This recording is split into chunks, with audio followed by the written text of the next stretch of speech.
Namaste, Jai Hind, and welcome to this edition of The Right Stand. I'm Anand Narasimhan. Ladies and gentlemen, the government has presented a white paper. And on the day the government was presenting the white paper that would compare 10 years of the UPA vis-a-vis 10 years of the NDA, the opposition has come out with a black paper saying this is the anyay that they have done with the people of Bharat in the last 10 years. Some of the white paper documents and information that stands out, and ladies and gentlemen, it's important to understand these markers when it comes to affordable housing, when it comes to construction of toilets, affordable pension for the unorganized sector workers, minimum zero balance bank accounts, rural electrification, affordable medicines, optical fiber network and maternity benefit for the poor. The numbers are stark. They stand out like how? Just look at maternity benefit for the poor in 2010-2013 period, 9.9 lakh beneficiaries in 53 districts compared to 2017 to 2023 when it's 3.59 crore beneficiaries across Bharat.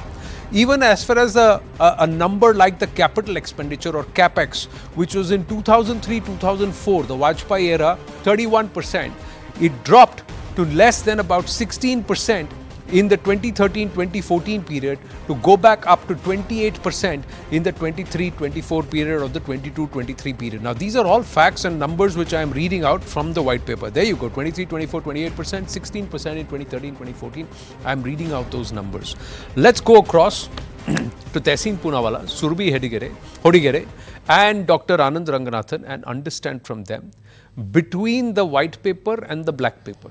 Because there are some facts and numbers in the black paper too, which are quite significant, and I'm sure Tehseen would want to highlight, which they've called as anyay, saying that they have done arthik anyay, where is rampant unemployment, economic blunders, distressed farmers, workers abandoned, Modani Raj, and then they've come to samajik nyay, saying SC, STs, OBCs betrayed, injustice against women, social disharmony.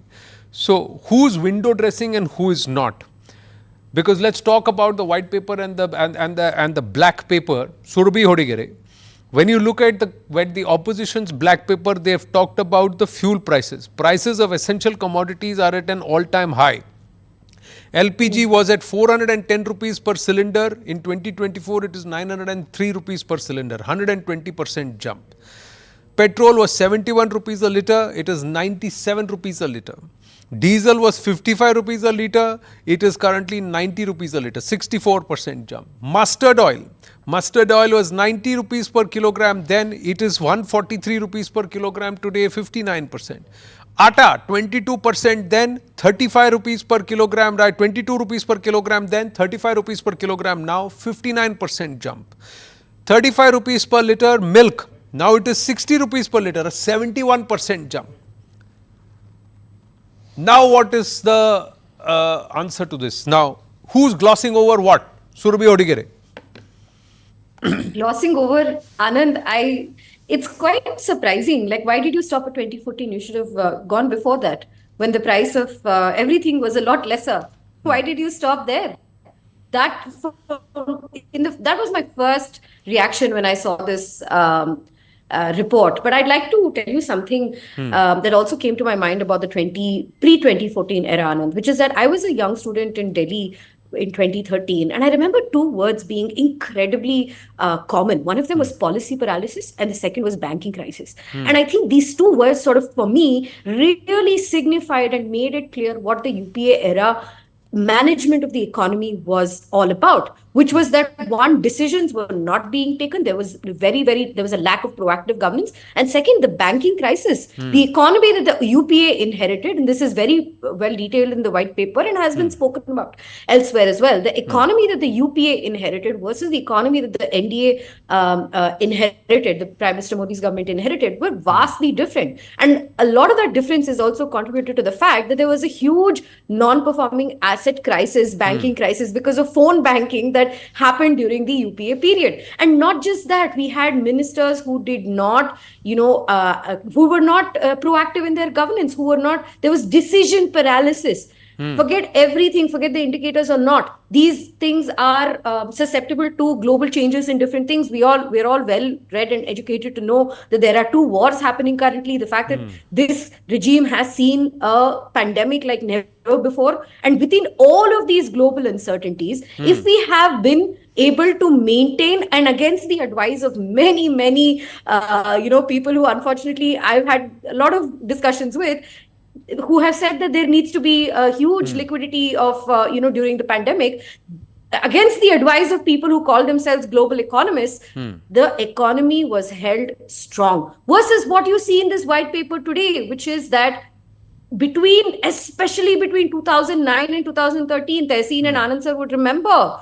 You remember policy paralysis, Lok Sabha was not running, the economy was left in shatters because the UPA misgoverned and mismanaged. Instead, today we have a thinking that is not for 2 years, not for 3 years, not for election, not for 5 years, 10 years, but for years ahead, laying the foundation for the economy so that young people like myself, like Tehseen, also Anand sir, can dream of building a country that will definitely go be the, a global leader in many ways. But there are some numbers, Surabhi, that you have to consider. See, number of investigations, Enforcement Directorate, 2004 to 2014, 26. After 2014, 121. Then Central Bureau of Investigation, called a caged parrot at that time, still had 72 investigations, now 124. Now, investigation against the opposition. Against the opposition, it was 54% in 2004 to 2014. After 2014, it is 95%. It's like vendetta. And then, say CBI also. CBI is 60%, then 95% now. So, there is a black paper which is also trying to say that, you are targeting the government today, the center today is focused on targeting only the opposition. Everything cannot be wrong only with the opposition. That's another point. So is the number saying that it can't just be that the opposition is doing all of this and there are others also? Let the court prove that they are not doing it. The opposition should be saying these are false allegations. They're accepting we have done something wrong, but you're coming only up. This is an absurd argument. I can't even believe that these are numbers that they would publish, in a black paper like this. It can also possibly mean a lot of things. As anybody who can look into this can draw multiple conclusions from the fact that the corruption is basically being done by the opposition because the Prime Minister's popularity is carrying the BJP through something. These sort of conclusions are also very much possible. I mean, you're accepting the fact that you're corrupt. You are saying it out loud. That is what this number shows to me. No, this number also shows that those who are against the opposition or against the government are being targeted. Those who are with the government are not. There is due process. Another way of due process. There is due process. This country is not devoid of due process. There is courts. There are police. There are ways in which you can hold people who you think are not who are corrupt or so forth. Let the due process take place. If it is true that 95% of the people who have been accused have been falsely accused, then it is vendetta. Right. Okay. Tehseen Poonawalla, how do you want to respond? Dr. Ranganathan after that. The scientist today will speak last. Ji.